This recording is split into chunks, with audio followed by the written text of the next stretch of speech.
नमस्कार। आज हम अध्याय 11 का अध्ययन करेंगे जिसका नाम है सफल जीवन हेतु योग नियम।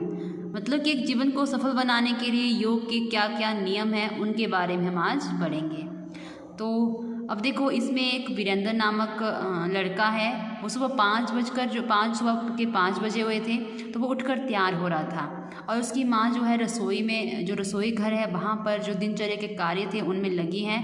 और माँ ने वीरेंद्र से पूछा, बेटा आज इतनी जल्दी उठकर कहाँ जा रहे हो? तो वीरेंद्र ने बोला कि मैं आज जो है अपने साथी किशोर के साथ, साथी का नाम क्या था, किशोर के साथ मंदिर माथा टेकने जा रहे हैं हम दोनों। तो माँ बोलती है ठीक है, तो शौच जाकर हाथ धोना और दांतों के पश्चात स्नान करके ही जाना। तो वीरेंद्र बोलता है, माँ मैं जो है दिन भर की जो गतिविधियाँ हैं वो क्या कर चुका हूँ, तो अब मैं चलता हूँ। तो माँ के जो चरण स्पर्श करके वीरेंद्र मंदिर की ओर चला जाता है। किशोर बोलता, आ गई वीरेंद्र, मैं तुम्हारा क्या कर रहा है, इंतज़ार कर रहा था। ज़रा दौड़ लगाएं और सेहत के लिए क्या होता है, ये लाभदायक होती है दौड़। वीरेंद्र बोलता है ठीक है, चलो दौड़ना शुरू करते हैं। तो दोनों मित्र क्या करते हैं, अब दौड़कर मंदिर पहुंच जाते हैं और पुजारी जी की पूजा अर्चना में व्यस्त हैं। तो वीरेंद्र बोलता है प्रणाम पुजारी जी। ये कहकर जो वीरेंद्र क्या करता है, किशोर मंदिर के प्रभु की मूर्ति के सामने जो है नतमस्तक, मतलब कि सिर झुकाकर, मतलब सिर झुका देते हैं और कुछ देर के लिए आंखें बंद करके जो है ध्यान लगाते हैं।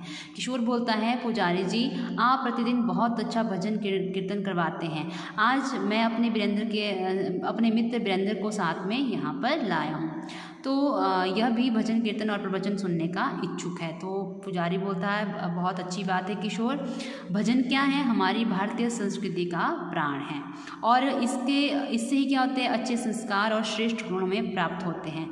और हर व्यक्ति को क्या करना चाहिए, विभिन्न नियमों का पालन करना चाहिए। अब देखो नियम क्या होता है, नियम होता है उन साधनाओं और निर्देशों से है जो क्या करते हैं, मानव हित, जो मानव के हित के लिए और व्यक्तित्व के विकास में सहायक होते हैं नियम। ठीक है, और ये आपका पहले प्रश्न का उत्तर भी है। नियम का संबंध किससे है, उन साधनाओं और निर्देशों से है जो मानव के हित के लिए और व्यक्तित्व के विकास में सहायक होता है। देखो, स्वस्थ, सुंदर और विवेकशील जीवन में अनुशासन का जो समावेश है वही क्या करता है, नियम ही करवाते हैं।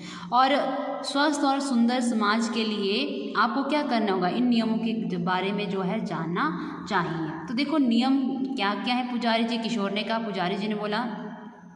अब देखो नियम जो है 5 नियम आते हैं मानव के लिए जो है व्यवहारिक जीवन में। तो वो कौन कौन से हैं, संतोष, शौच, संतोष, तप, स्वाध्याय और ईश्वर प्रणिधान, ये 5 नियम हैं। इनका हमें जो है डेली क्या करना चाहिए, पालन करना चाहिए और मानव कल्याण के लिए बहुत आवश्यक है।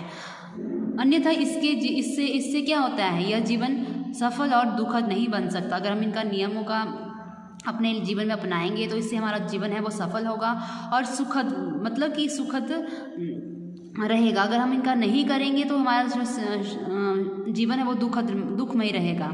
तो वीरेंद्र बोलता है, पुजारी जी ये नियम हमारी दिनचर्या से जुड़े हैं। पुजारी जी ने कहा हाँ, नियम है, जो पहला नियम है वो है शौच। शौच भी क्या है, दिनचर्या से जुड़ा है। शौच का क्या अर्थ होता है, पवित्रता और स्वच्छता। देखो ये शौच 2 प्रकार की होती है, एक तो आंतरिक शौच और दूसरा है बाह्य शौच। ये आपका प्रश्न नंबर 4 का उत्तर है। और बाह्य शौच क्या होता है, अब देखो बाह्य शौच के व्यक्ति प्रतिदिन जाते हैं बाह्य शौच के लिए और शरीर की सफाई भी क्या करते हैं। लेकिन आंतरिक शौच का मतलब क्या होता है, मानव को बिल्कुल अंतर्मन और विचारों की शुद्धता और पवित्रता होना, ये दोनों ही क्या है, महत्वपूर्ण है। एक तो विचारों की शुद्धता होनी चाहिए और पवित्रता होना चाहिए। बाह्य शरीर की स्वच्छता तो जल से होती है। स्कूल, घर, गांव से लेकर पूरे जो विश्व में विद्यमान जो वस्तुएं हैं उनका स्वच्छता बाह्य शौच का मूल्य उद्देश्य है। लेकिन मानव के जो व्यक्तित्व हैं, गुण हैं, विचार हैं, भावनाएं हैं और आदर्शों की जो शुद्धता है वो क्या है, आंतरिक शौच का उद्देश्य है। ये सभी जो आंतरिक शौच के अंतर्गत आते हैं। अतः जो है मानव को क्या करना चाहिए, इन दोनों को ही, आंतरिक शौच को भी अपनाना चाहिए और बाह्य शौच को भी अपनाना चाहिए। फिर किशोर बोलता है दूसरा नियम कौन सा है पुजारी जी? तो दूसरा नियम है संतोष। संतोष का अर्थ होता है संतुष्टि। ठीक है, तो यदि देखो मानव के पास क्या है, संतोष रूपी, संतुष्टि रूपी धन नहीं है तो वो धनवान होते हुए क्या होता है, कंगाल होता है। ठीक है, देखो आपको समाज में क्या होती है, कुछ एक जैसे भौतिक वस्तुएं हैं और जो माया के प्रति आकर्षित रहने वाला जो मानव होता है वो कभी भी जो है संतोष की प्राप्ति नहीं कर पाता है, क्योंकि इससे क्या होते हैं, अपराध, झगड़े, दंगे और समस्याएं उत्पन्न होती है।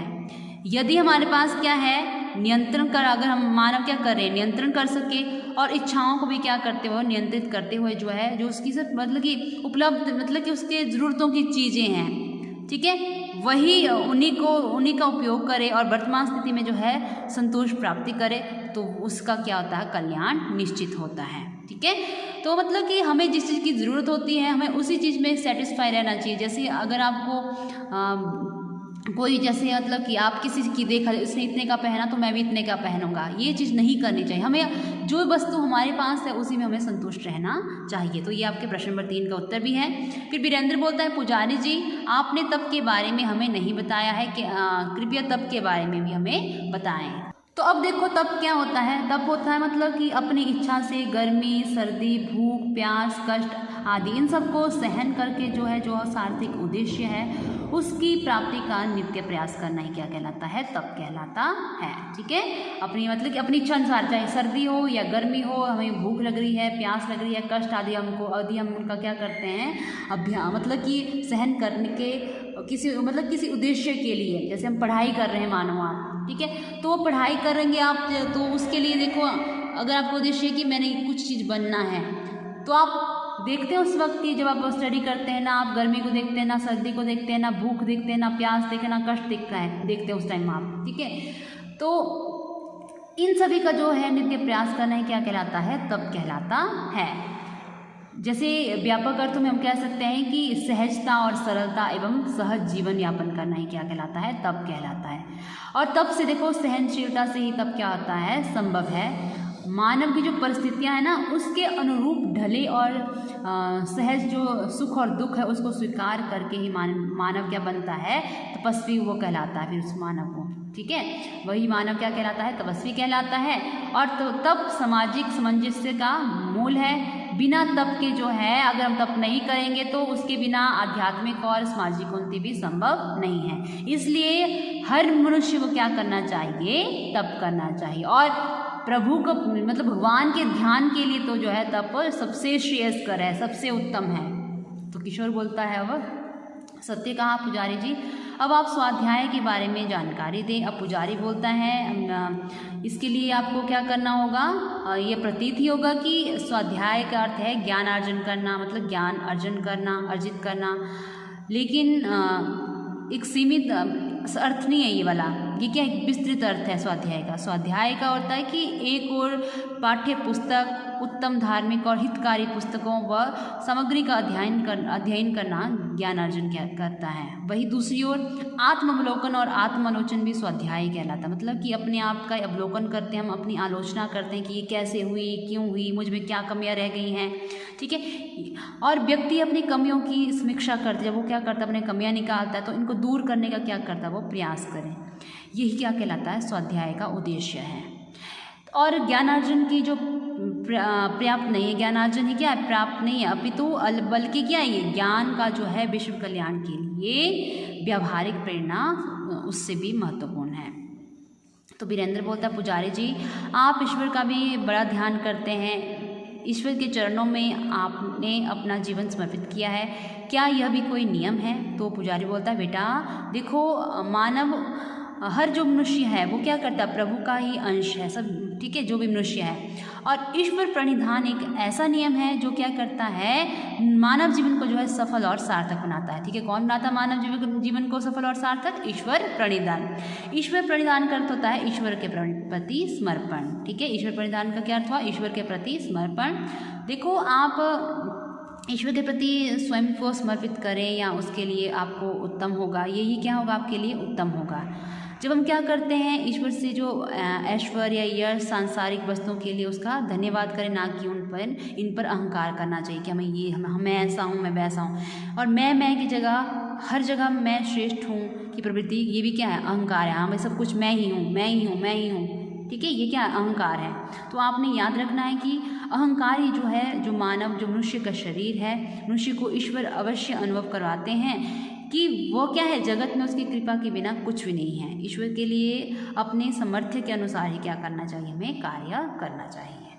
अब किशोर बोल रहा है हम ईश्वर के लिए क्या कर सकते हैं। पुजारी जी ने कहा देखो जो दीन दुखी हैं उनकी सेवा और मदद करना, माता पिता और गुरुजनों की सेवा और सम्मान करना, और मन वाणी और कर्म से सबके हित का प्रयास करने क्या कहलाता है, ईश्वर की सेवा है। ठीक है, इसी में ही क्या है, ईश्वर की सेवा है। मानवता की क्या करनी चाहिए, सेवा करनी चाहिए, और फल की हमें जो है इच्छा नहीं रखना चाहिए। यही क्या है, ईश्वर प्रणिधान है। अपना कर्म करते जाओ लेकिन हमें फल की इच्छा नहीं करनी है। तो अगला जो देखो अब बोलता है अब मैं जो है सर्वांग पुष्टि क्रिया करना चाहता हूँ, तो आप मंदिर परिसर में बैठ जाएँ। तो वीरेंद्र बोलता है क्या आप हमें ये क्रिया सिखाएंगे। तो पुजारी जी बोलते हैं ठीक है, तो आपको इसको सीखने के लिए इच्छुक हैं तो सभी क्या करें, मेरे साथ खड़े हो जाएं और दोनों पैरों को फैलाएं। तो देखो इससे क्या होता है, सबसे पहले आपको दोनों हाथों के अंगूठों को मुट्ठी के अंदर आपने बंद करना है। किसके अंदर, हाथों के अंगूठों को मुट्ठी के अंदर बंद करना है, और अपने दोनों हाथों की जो हमारी कलाई है, कलाई को एक दूसरे के तिर्यक रूप में रखना है। ठीक है, और फिर क्या करना है, घुटने सीधे रखते हुए जो है मुट्ठियों को ज़मीन पर रखते हुए, जैसे यहाँ पर दिख रहा है आपको, देखो ज़मीन पर रखते हुए क्या करना है आपने, सामने की दिशा में झुकाएं। अब फिर आपने सांस भरनी है। शरीर को बाएं से दाएं और दाएं से बाएं चक्राकार में घुमाना है। इस प्रकार देखो ऐसे घुमाना है, बाएं से दाएं और दाएं से बाएं। ठीक है, तो ये क्रिया आपने 5 से 10 बार करनी है। तो इसके देखो अब क्या क्या लाभ है, किशोर ने ये कहा। पुजारी जी बोलते हैं देखो इससे क्या होता है, शरीर की जो शुद्धि होती है और जो हमारा खून है, रक्त है, वो साफ होता है, और सब अंगों की पुष्टि के लिए व्यायाम क्या सबसे महत्वपूर्ण व्यायाम है। इसीलिए इसका नाम क्या है, सर्वांग पुष्टि क्रिया इसको कहते हैं। तो अच्छा बेटा, श्रद्धालु मंदिर परिसर में आ गए हैं, चलो आरती और भजन कीर्तन करते हैं। ये कहकर वीरेंद्र और किशोर पुजारी जी के साथ मंदिर में चले जाते हैं, और मंदिर में जो है भजन कीर्तन से गुंजयमान हो जाता है। तो ये था आपका लेसन नंबर 11, ये हो चुका आपका कंप्लीट।